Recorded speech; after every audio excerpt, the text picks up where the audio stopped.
Welcome to the debate. Our discussion today focuses on the really complex dynamics that drive decision-making in urgent care centers. Specifically, we're looking at that critical moment when a clinician decides to transfer a patient to the emergency room. This is, it's a real point of tension in the healthcare system, as it sits right at the intersection of clinical need, financial structure, and, frankly, legal self-preservation. It is indeed a critical flashpoint. I mean, the core material, it reveals these competing incentives that really shape whether a patient stays in urgent care or gets sent on to higher level care. It's important to ground ourselves, though, in the fact that the average UC to ER transfer rate is generally quite low. We're talking somewhere around 3 to 4%, which, suggests that for the vast majority of patients, the triage system is working pretty efficiently. And that low rate, that 3 or 4%, is precisely the number we need to dig into. The central question for us is this: does the inherent pressure on urgent care clinicians, especially the imperative to minimize liability and avoid a catastrophic misdiagnosis, does that lead to a systemic pattern of over-triage where, necessary transfers get blurred with unnecessary defensive ones? Or, on the other side of that, do powerful financial and structural constraints, policy enforcement by payers, quality metrics, and the simple loss of revenue, do those things ensure that transfers remain largely medically appropriate and only happen when the UC center's clinical capacity is truly exhausted? I'm going to argue that the liability risk and the underlying structural financial models, particularly for these big integrated systems, really push the clinician's default setting toward transfer. And that means the system is biased toward over-triage in those moments of diagnostic uncertainty. And I'll be coming at it from a different angle. I believe that low aggregate transfer rate confirms that powerful policy and financial controls effectively enforce appropriate, necessary transfers driven primarily by limited clinical resources, not defensive panic. My position really begins with the reality of defensive medicine in this kind of high-stakes, limited resource environment. Urgent care centers are designed without critical diagnostics.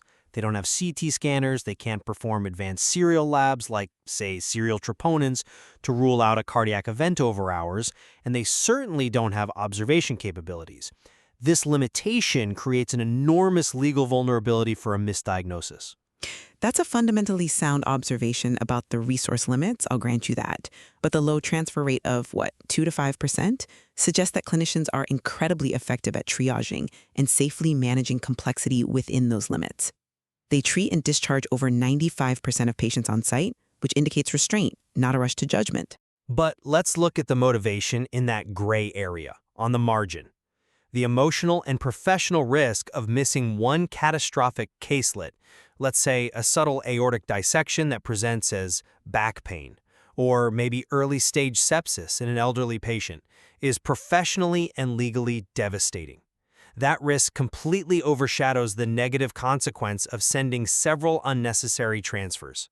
You are comparing the cost of a single lost visit fee, maybe $150, against a potential 7-figure payout and the destruction of a career from a malpractice suit. I see why you emphasize that astronomical disparity between liability risk and lost revenue.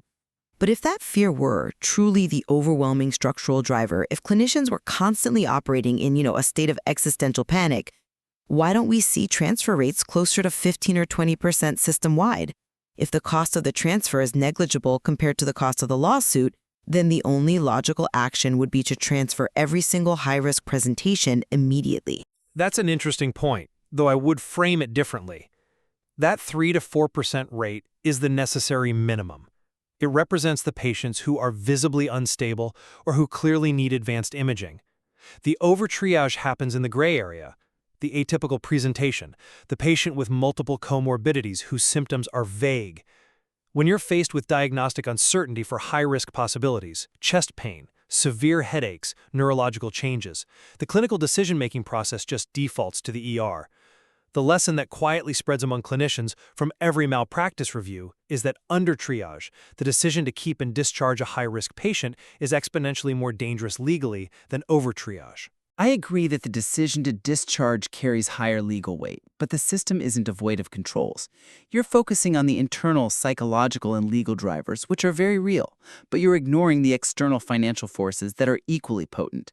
Insurers, the largest payers in the market, heavily encourage UC use precisely because the cost difference is just enormous. They view every unnecessary ER visit as a massive financial failure. They certainly do. And because of that, insurers actively monitor inappropriate ER use. And crucially, they monitor the medical justification of urgent care transfers. An urgent care center has a direct and compelling financial incentive to maintain a low and appropriate transfer rate because they lose the visit revenue, yes, but more importantly, they risk insurer quality audits and credentialing reviews.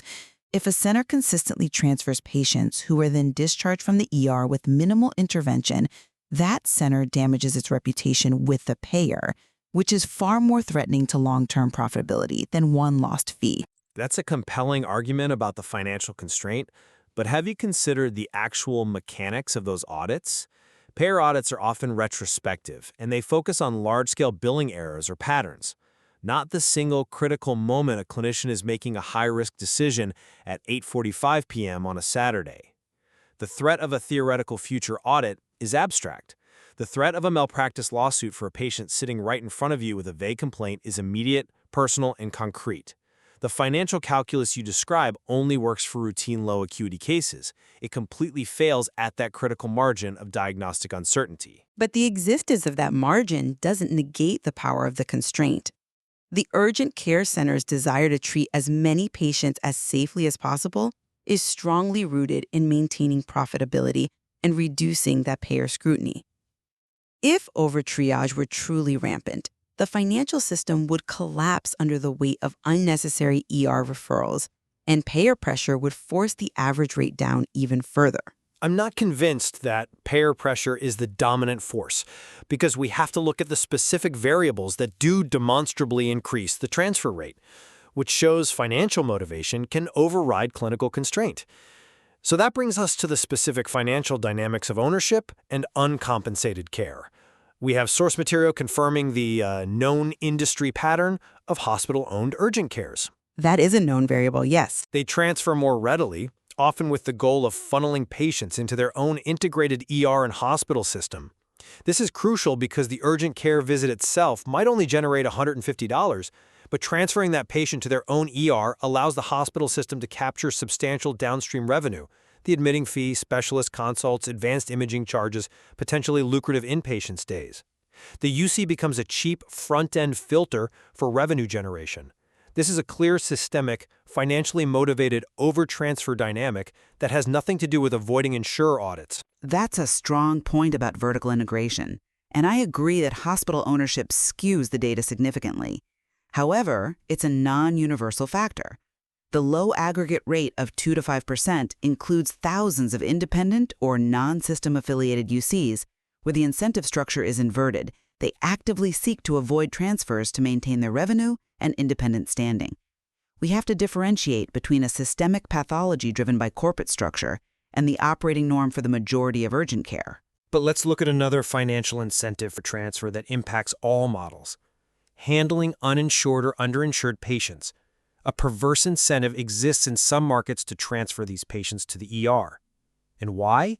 Because the UC center can avoid absorbing the cost of uncompensated care and the inherent financial risk of diagnostic testing, while the ER is legally mandated by the federal law known as EMTLA, the Emergency Medical Treatment and Active Labor Act, to evaluate them regardless of their ability to pay. That's an important point, and we should clarify that EMTLA is the federal mandate that ensures everyone gets a medical screening exam and stabilizing treatment in the ER.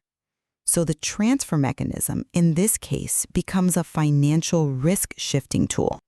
However, while I acknowledge hospital ownership and the handling of uncompensated care are factors that skew the data, we must remember that the largest payer group, insurance companies, is actively trying to push the transfer rate down for the vast majority of patients who are insured. That persistent gravitational pull toward lower cost and higher accuracy acts as the strongest, most pervasive financial constraint. I concede that the payer system is a massive counterpressure, but it primarily targets the low-stakes volume. When we talk about life or death decisions, that moment of uncertainty, the default is always safety. And that safety, ironically, is defined by what minimizes liability. So that brings us to how these clinical decision frameworks themselves reflect a defensive posture rather than purely clinical necessity. I welcome that because the use of structured clinical tools is often cited as evidence of improved triage, not increased defensiveness. Let's examine some of the complex transfer protocols. Consider, for example, the protocol for facial trauma in pediatrics as it's outlined in the material. Clinicians use a more conservative threshold for ER transfer in children. This is due to potential airway compromise, concerns about growth plate injuries, and the ever-present critical concern for non-accidental trauma. The complex documentation and the low threshold required here are largely driven by avoiding the severe liability associated with missing these specific high-risk diagnoses. I see why you characterize those conservative thresholds as defensive, but I think they represent necessary, robust risk stratification. Urgent care is built for recognizing high acuity risks, stroke-like symptoms, sepsis concern, severe dehydration, but crucially, it is not built for managing them. Therefore, the conservative approach for a child with facial trauma is necessitated by the limits of capability versus acuity, not just a generalized fear of litigation. You transfer because you need continuous monitoring or a specialist consultation that the UC simply cannot provide. If that were true, why are the documentation requirements so radically different for discharging versus transferring? Look at what is required for a patient you decide not to transfer, a borderline case. The documentation has to detail why life-threatening causes are less likely based on your limited findings, often incorporating detailed notes on shared decision-making, where the patient or guardian is fully advised of the risks and accepts outpatient management. That's good practice. It is good practice, but it's fundamentally legal armor. The fact that discharging a borderline case requires exponentially higher legal documentation, proving you thought of every worst-case scenario and justified rejecting it, than simply transferring them, proves the differential liability risk. The path of least legal resistance is always transfer. But that documentation requirement serves a powerful clinical purpose. It forces the clinician to apply tools that structure their thinking and maintain consistency. When dealing with chest pain, clinicians use standardized decision tools like the Heart Score, which helps estimate the risk of a major adverse cardiac event, or the PERC rules, which help safely rule out a pulmonary embolism without extensive testing. These tools are used to ensure the clinician considers the full differential diagnosis, not merely to build a legal shield. If the documentation shows the decision to discharge was reasonable based on a low Heart Score and stability, it protects the clinician ethically and legally. Reasonable, yes, but what happens when the tools are inconclusive due to an atypical presentation? The tools only work perfectly when the patient presents classically. The moment there is uncertainty, the clinician has to ask themselves, what is the safest move for my patient and for my career? You transfer for atypical chest pain because you cannot do serial troponins or continuous cardiac monitoring. You are transferring due to the lack of capability, which, as you point out, is what defines your liability. And that is the inherent tension. That 2 to 5% transfer rate is the product of UC centers successfully filtering out the lowest acuity cases and stabilizing the highest acuity cases. They are forced to send forward the patients who require resources they simply do not possess.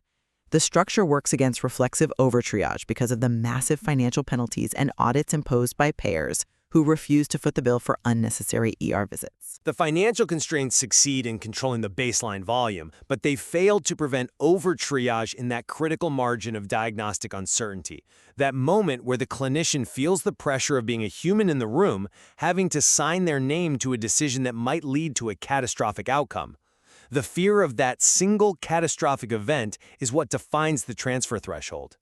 And that moment requires profound skill and judgment to balance safety with resource utilization.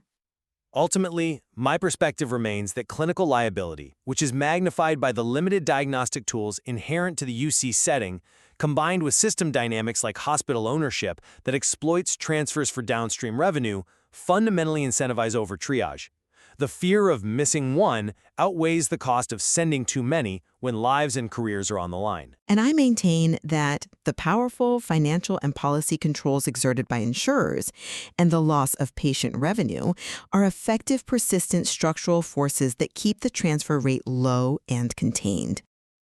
Transfers are primarily limited by essential clinical capability, the lack of advanced diagnostics or observation, meaning most transfers are medically appropriate, even if the decision to transfer is made conservatively. This discussion really highlights the profound tension that exists at the edge of medicine, risk, and, well, humanity. The urgent care clinician has to navigate cost pressures and limited resources while constantly facing the pervasive risk of legal exposure for missed catastrophic events. It underscores the value of continuously reviewing protocols, strengthening follow-up pathways, and finding that elusive balance. The complexity of the outcome data on transfers tells us that achieving clinical nuance under these structural pressures will remain the defining challenge for urgent care in the years to come.